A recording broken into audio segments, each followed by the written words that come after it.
हरे कृष्णा। तो कार्तिक मास का क्या महत्व है, और इस कार्तिक मास को, इस महीने को हम किस तरह से इस महीने के अंदर क्या क्या कार्य करें जिससे कि हमारा जीवन सफल हो सके और हमारा कार्तिक भी सफल हो सके। तो कार्तिक सभी मासों में सर्वोत्तम है और राधा रानी इसकी अधिष्ठात्री देवी है। जैसे हर मास का एक देवता होता है, ऐसे राधा रानी है स्वयं। तो क्योंकि कृष्ण को अति प्रिय है फिर ये मास, क्योंकि राधा रानी कृष्ण को अति प्रिय है, तो हमें कृष्ण को प्रसन्न करना है, प्रसन्न करना चाहते हैं, तो हमें कार्तिक मास के अंदर बहुत अच्छे से नियमों का पालन करना चाहिए और ज़्यादा से ज़्यादा हमें इसमें तपस्या, दान वगैरह हमें करना चाहिए, नाम जप ज़्यादा से ज़्यादा करना चाहिए। तो इस तरह से हम अपने कार्तिक मास को सफल बनाएंगे तो अपने जीवन को सफल बनाएंगे। कितने योनियों को क्रॉस करके एक जीव मनुष्य योनि में आता है, और मनुष्य योनि में उसका लक्ष्य भगवान की प्राप्ति अगर नहीं होता तो उसका मनुष्य जीवन कहते हैं कि बेकार चला जाता है। और इतनी मुश्किल से ये देह मानव देह प्राप्त होती है। दुर्लभ मानव जन्म सत्संग तरह हेरे भव सिंधु रे। इस भव सिंधु को पार करने के लिए, है ना, तो हमें भगवान के नामों को लेना चाहिए।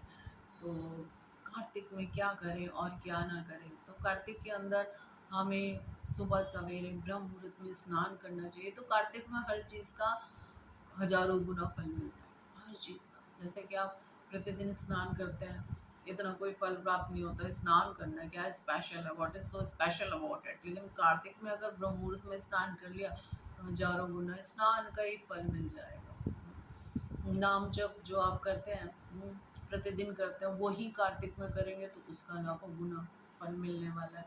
तो हर चीज़ जो आप कर रहे हैं उसका फल कार्तिक में बहुत अधिक मिलता है।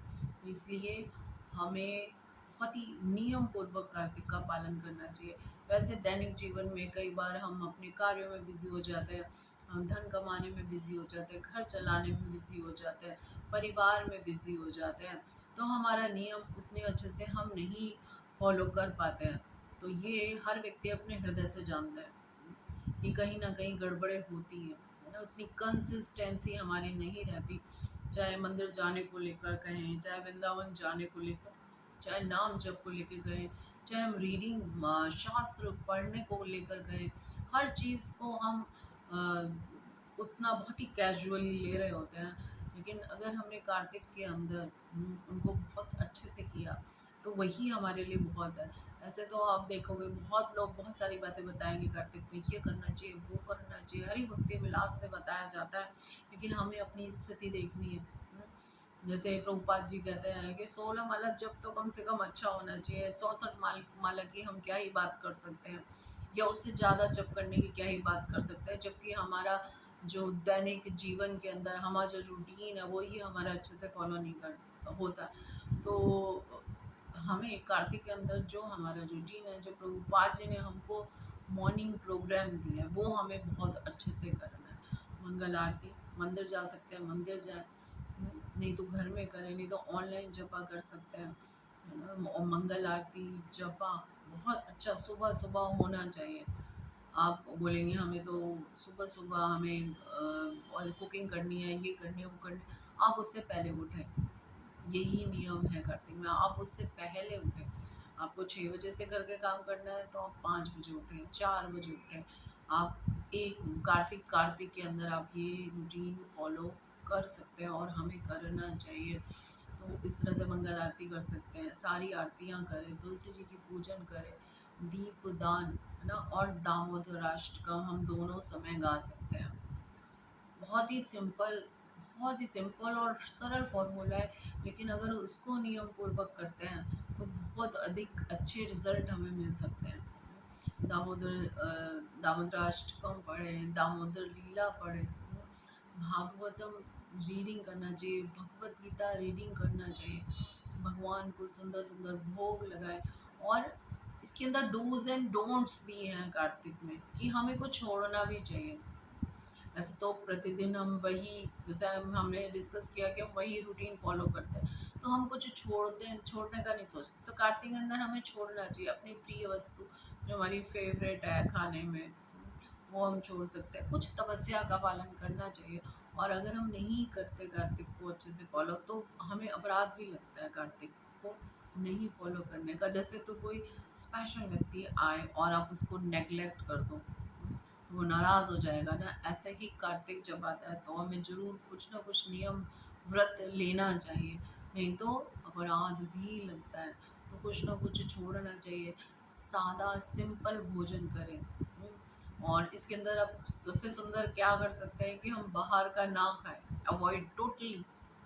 ऐसे तो हर व्यक्ति अवॉइड करने की कोशिश करता है बाहर का ना खाएँ, लेकिन कभी-कभी कहीं बाहर जाने पे परिस्थितिवश हो जाता है, तो कई बार लोग खा लेते हैं बाहर का।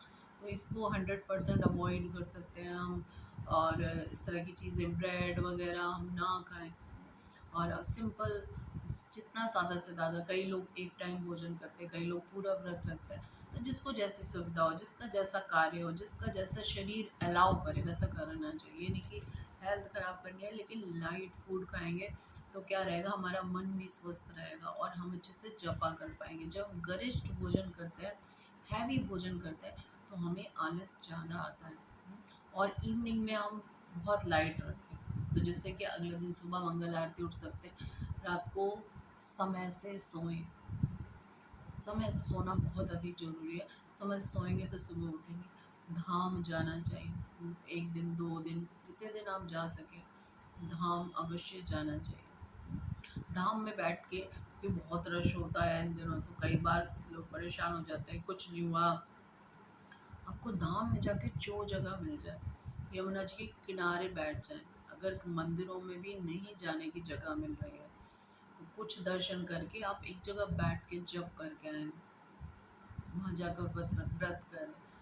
है ना? जब धाम जाते हैं तो कहते हैं कि व्रत करना चाहिए, तो वहाँ जाके 1 दिन का पूरा फुल फास्टिंग कर लें और जप करें वहाँ, बिल्कुल ध्यानपूर्वक जप करें, भगवान को पुकारें, प्रार्थना करें, है ना? इस तरह से हम, और दान ज़रूर करना चाहिए हम, है ना? वैष्णव को दान करना चाहिए, प्रचार कार्य में दान करना चाहिए।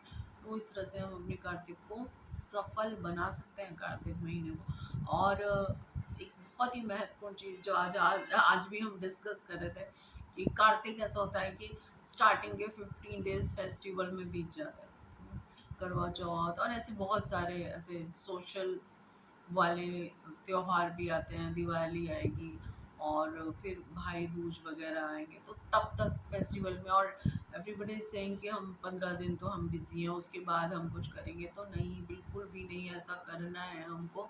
हम इतने सालों से यही सब करते आए हैं और इतना बिजी रहते हैं, और त्योहारों में हम ओवरडू करते हैं इस चीज़ को। तो हमें पहले से ही लिस्ट बनानी चाहिए कि हम जो इतना ज़्यादा अधिक चीज़ें करते हैं, लोगों से मिलना-जुलना, गिफ्ट देना, उसमें हमारा टाइम, एनर्जी बहुत वेस्ट होती है। हम कार्तिक व्रत ठीक से पालन नहीं करते, तो हमको उसमें से कुछ कट करना चाहिए, जिससे हम कुछ समय और अपनी कुछ शक्ति निकाल सकें और कार्तिक का हम व्रत का पालन कर सकें, कार्तिक के नियमों का पालन कर सकें। तो आपको बहुत-बहुत मेरी शुभकामनाएँ कि आपका कार्तिक बहुत अच्छा जाए और आप अच्छे से भगवान के नामों को लें और भगवान को प्रसन्न करें। हरे कृष्णा।